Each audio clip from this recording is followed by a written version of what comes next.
Біздің отанымыз ол Қазақстан. Біз ешқашан араб бола алмаймыз, ешқашан түрік бола алмаймыз. Арабтар ешқашан қазақ бола алмайды. Бұл құланың, Алланың жаратылысы, Алла осылай жаратқан біздерді. Құран кәрімде Алла Тағала сендерді түрлі ұлтқа, ұлысқа бөліп тастадым деген аятта. Бізді қазақ қылып жаратқан ол Алла екен. Әр ұлттың өзінің отаны бар, әр ұлттың өзінің несі бар бауырлар, өзінің мәдениеті, өзінің тарихы болады. Әлемде 256-ға жуық мамандардың айтуынша ұлт бар екен. 256-ға жуық ұлт бар екен. Солардың ішінде баршасының мемлекеті жоқ. 195 қана ұлттың мемлекеті бар екен. Қараңыздар, қалған ұлттардың мемлекеттері жоқ. Солардың ішінде міне Аллаға шүкір Қазақстан дегенде мемлекет бар. Біздің жеріміз әлемде 9-шы орында, ал мұсылман мемлекеттердің ішінде біз 1-ші орындамыз. Өйткені біздің елімізде 70%-ден астам мұсылмандар өмір сүреді. Қарайтын болсақ, исламдағы бүткіл 40% орындалып жатыр елімізде, Аллаға шүкір. Сол мұсылман мемлекеттермен салыстырып қараған кезде біз жер көлемі жағынан 1-ші орындамыз. Өте үлкен байлығымыз бұл, бауырлар. Өте үлкен жетістігіміз. Осы байлықты, осы аманатты сақтау кейінгі ұрпақтың ол несі екен, міндеті екен. Енді отанды сүю деп айта салу тілге жеңіл дейді мамандар. Бірақ оның себебін жасау керек екен. Мен отанымды жақсы көрем, аяғы жазып қойған ғой. I love Қазақстан деп қойған ғой жерге. Суретке түсіп жатыр жастарымыз. Ол тек қана телефондағы суретте тілде қалып кететін нәрсе сөз емес анау. Шынымен отаныңды сүюді адам іспен көрсетеді. Сөзбен емес. Қалай іспен десе, біріншісі мынау санымызды көбейтуге адам үлес қосу керек екен. Демография дейміз ғой енді. Санымызды көбейту керек екен, бауырлар. Отаныңды жақсы көресің бе? Иә, жақсы көрем. Онда ұрпағыңызды көбейтуге жұмыс жасаңыз. 3-4-мен шектелместен кемінде мақсат қойыңыз 10 балам болады мен иншалла. Мына ата-әжелерімізді, алтын құрсақты әжелерімізді қарасақ, солар 10-нан төмен бала таппаған солар. Ең азы 10-9 сондай болады екен, қалғандар 10-ның үстінде жоғары болған. Біздің аталарымыздың әрқайсысын бүйтіп қарайтын болсақ, көп отбасылы балалар болған. Қазір күндегі секілді мынандай мамырақай заман болмаған олардың кезеңінде, жау шапқыншылық заманы, соғыс заманы, ашаршылық, небір кезеңдерде, небір кризисте солай көріп тастаған негізінде.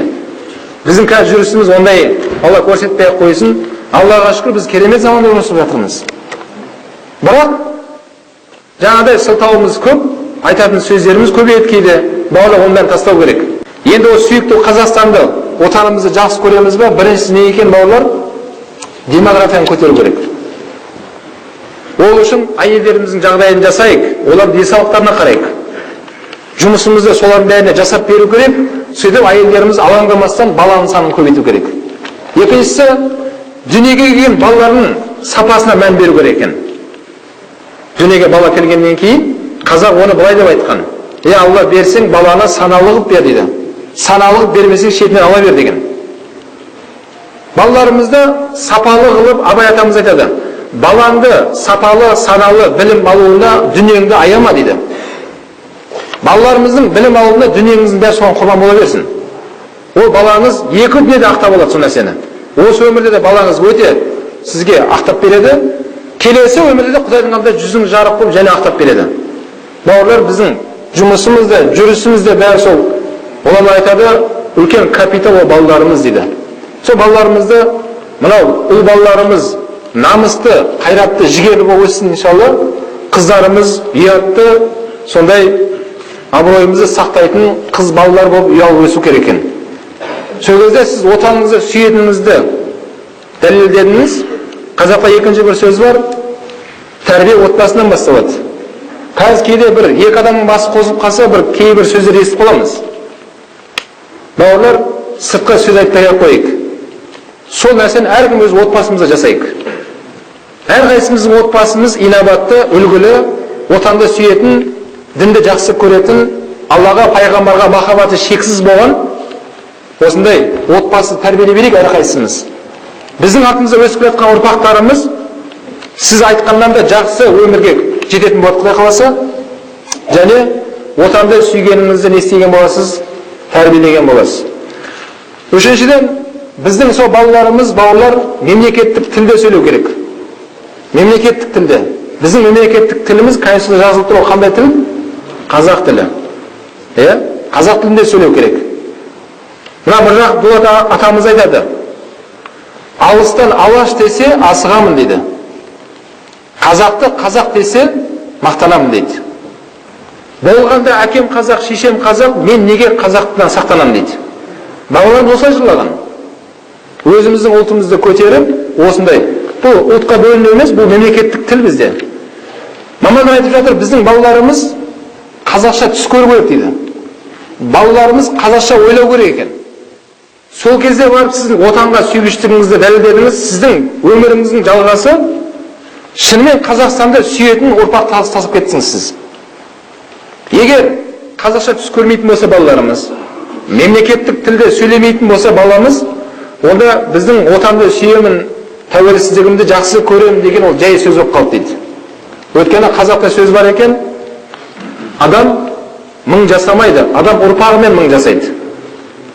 Біздің болашағымызды мыңдап, миллиондап жылымызды жалғастыратын біздің ұрпақтарымыз ол. Сол ұрпақтарымызға бауырлар өзіміздің сол мемлекеттік тілді кәдімгідей сөйлету керек. Оларға ұғындыру керек екен. Өзіміздің тарихымызды, мәдениетімізді оларға осы нәрсені жіті қабылдап, қадағалап отыруымыз керек екен. Қазақта сөз бар.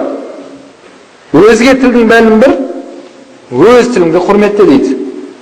Имам ретінде айтайын, біздерде өзге тілдерді үйреніп алдық. Ағылшын тілін білеміз, басқа тілдерді білеміз.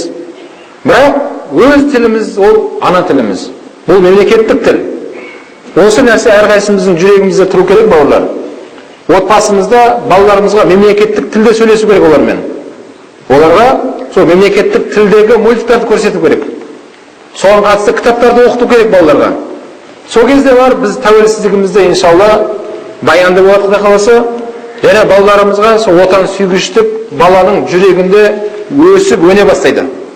Ол балаларымызға есейген кезде сізбен біздің айтып жатқанымыздан да көп нәрсені іске асыратын салиқалы ұрпақ болады иншалла.